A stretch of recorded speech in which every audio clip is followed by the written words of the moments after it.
guys, welcome back to the Pantry Kitchen. I'm Catherine and today we are making honey oat bread. So grab your ingredients and let's get started because it's super simple to put together and then it's mainly just kind of a waiting game as the yeast proofs and does its thing.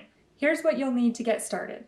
2 1/4 teaspoons of instant yeast, 2 teaspoons of salt, along with 1/4 cup of whole wheat flour and 2 3/4 cup all-purpose flour, 1/4 cup of honey, 1 cup of quick or old-fashioned oats, along with just a couple tablespoons set aside, 1/3 cup of instant milk powder, 3 tablespoons of butter, we're going to melt this, and 1 1/3 cup of warm water. Today I'm also using instant oats. You can both use instant or old-fashioned, both will work, but because I mixed up the bags at the grocery store, we're using instant today.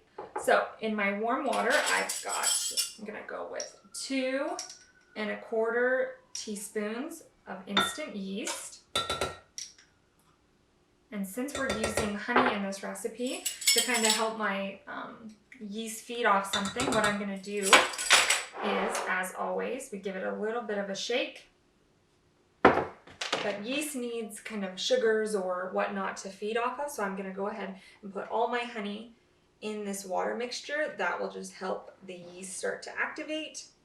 And we do this first, always is the first step, because this way if your yeast does not activate and does not kind of puff up and get foamy, you know that either it's old or expired, or maybe your water was not hot enough or it was too hot and you've killed the yeast. So we always do this first step because then everything else will be saved and you won't be kind of wasting your time making a whole loaf of bread and realizing all you had to do was restart this step. So we will set that aside and wait for that to proof.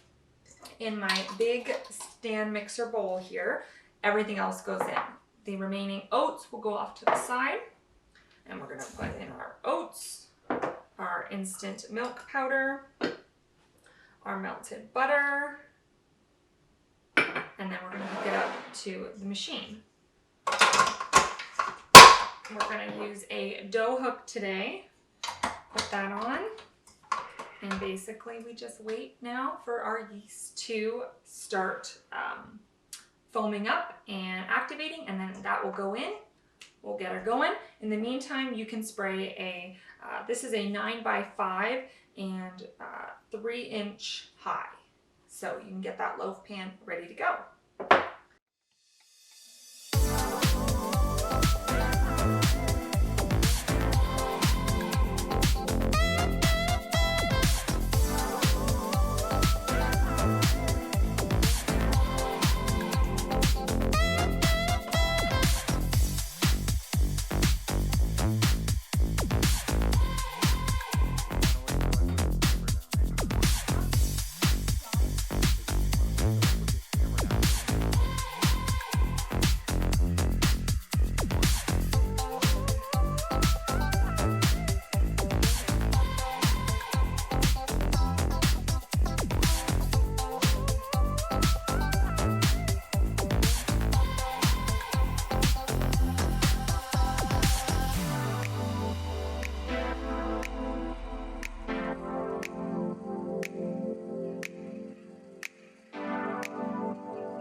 So if you're using a stand mixer, I find with this dough, because it's a little tacky still, but it shouldn't be coming off on your hands.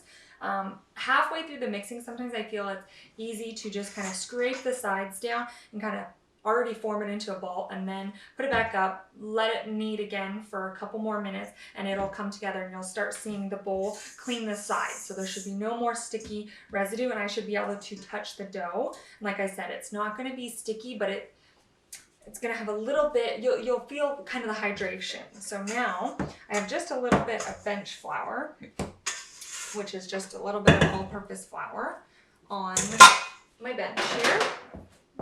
because you don't want it to stick, but I don't want to add too much flour. So we're just going to knead it into a ball.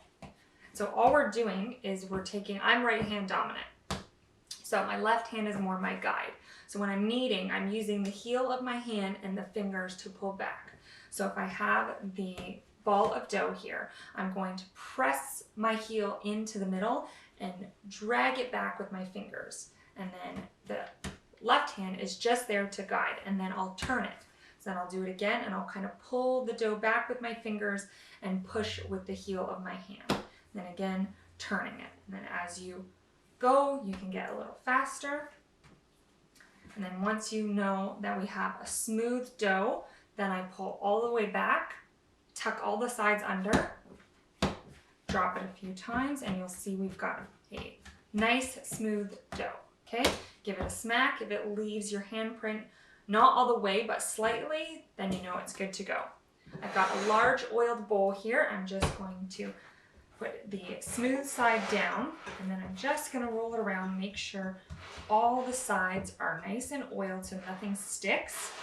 And I said before, to oil your pan, I meant the large bowl that we're going to now let this rest for about 45 minutes to an hour. I'm covering with plastic wrap. And then for me, my warmest spot in the house is in the microwave, with the microwave obviously turned off, but it is a draft-free space, and no winds or no chill is going to get to the dough. So the yeast is going to continue to work and do its thing. This will double in size, and then I'll show you the next steps. All right, so now that our dough has proofed, it was a little bit faster than the 45 minutes. It was just in a very warm environment. I can tell the dough is warm. So if you poke it with your finger and it slightly comes back, but not all the way, then it's ready to go. So I'm going to save this plastic wrap because it's going to have to proof one more time in the loaf pan that we have. So all I'm going to do is take it out of my counter, give it a little bit of a press. In the meantime, I sprayed my pan, so that's ready to go. And all I'm going to do, I don't want to knock too much of the air, but I'm going to just press it down. Then I'm going to roll it away from me towards me into a bit of a log, and then just pinch the edges in underneath, because this will be the bottom.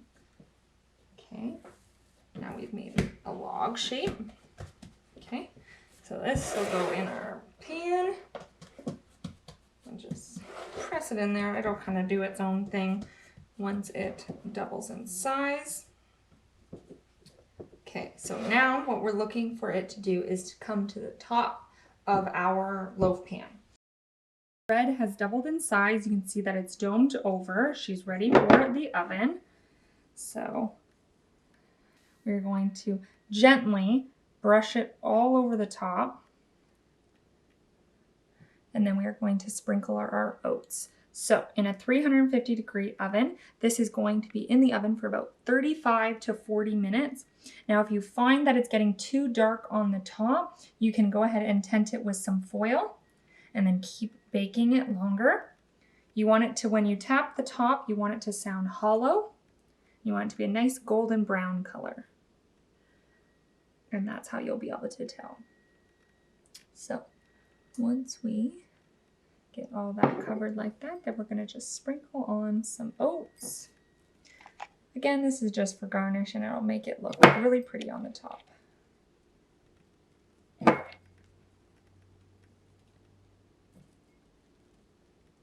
All right, and into a 350-degree oven.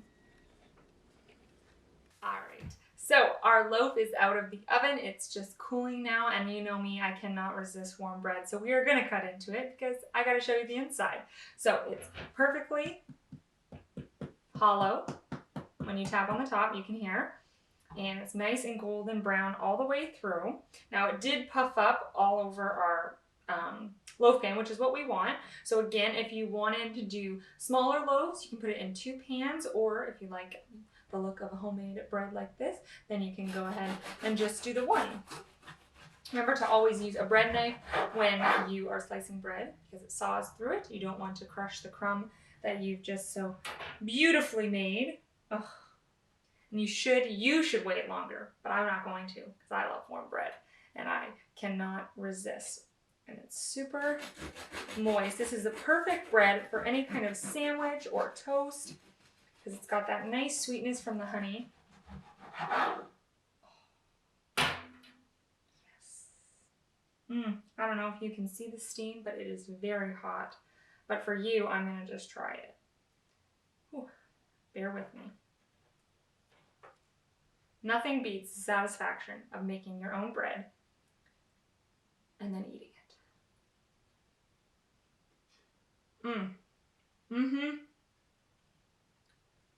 You don't even need anything on it, but if you let it cool, go ahead, slice it up, toast it with a little bit of jam or even just some butter. You've got the perfect little treat. So be sure to tag me in all of your photos if you recreate any of my recipes. Make sure you follow me on Instagram and subscribe so you never miss a new video, especially when I've got all the content you want coming out all this month, all next month. We are going to be on a roll getting you lots of content. So if there's something that you want to see, make sure you leave it in the comments below. And have a wonderful day, guys. Bye. Okay, that looks good to me. It's done? Yeah, it's done. I was expecting more bubbles.